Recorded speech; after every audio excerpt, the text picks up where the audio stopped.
అంటే కృష్ణానది బ్యారేజీ దగ్గర ఇట్లా కిందకి వాల్ ఉంటుంది చూడండి, కృష్ణవేణి బొమ్మ విగ్రహం వెనకాల, కృష్ణవేణి తల్లి విగ్రహం వెనకాల ఇట్లా కిందకు ఉంటుంది ఒక వాల్ లాగా.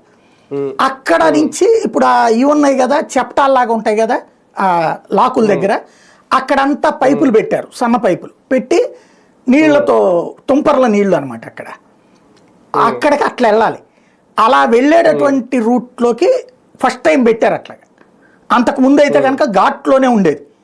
అప్పుడు అంతకుముందు కూడా నేను చేసినప్పుడు 92లో కూడా పెట్టారు, కానీ అప్పుడు ఇట్లా కాకుండా ఘాట్లో నుంచి వచ్చేటట్టు పెట్టారు. ఇప్పుడు కొత్తగా అట్లాగా ఇటు ఈ డౌన్లోకి వెళ్ళేటట్టు సెట్ చేశారు.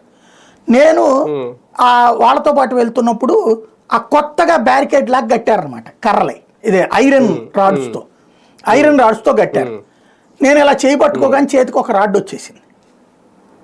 వెంటనే చూసి చూపెట్టా కోనేరు గారు, అబ్బా పడక నీ కళ్ళకే పడిందా, సత్యంబు చేసేద్దాం, ఇది రిపేర్ చేయించేద్దాం అంటే, సార్ ఇది చాలా కీ పాయింట్, బస్ స్టాండ్ నుంచి వచ్చిన వాళ్ళ ఇక్కడికే వస్తారు, ఇటే వస్తారు, ఎందుకంటే ఇన్ని పైపులు ఇవన్నీ ఉన్నాయి కాబట్టి. ఎందుకంటే మనకి దుర్గాఘాట్ అంటే కృష్ణానది పైన ఉంటుంది, ఇటు పక్కది కింద నీళ్లు లేనప్పుడు పుష్కర్ ఘాట్లో చేయడానికి ఏం లేదు, ఓన్లీ అక్కడికి వచ్చి ఆ పంపు స్నానాలే చేయాలి కాబట్టి ఇబ్బంది అవుతుందండి, ఇది జాగ్రత్త, ముందు ఓ పని చేయండి, మీరు ఇప్పుడు బిగించిన పొద్దున్నే స్టార్టింగ్ అప్పుడైతే కనుక ప్రాబ్లం ఎక్కువ వచ్చేస్తారు, దీని మీద పడ్డారంటే ఊడిపోతుంది, ఇటు రాని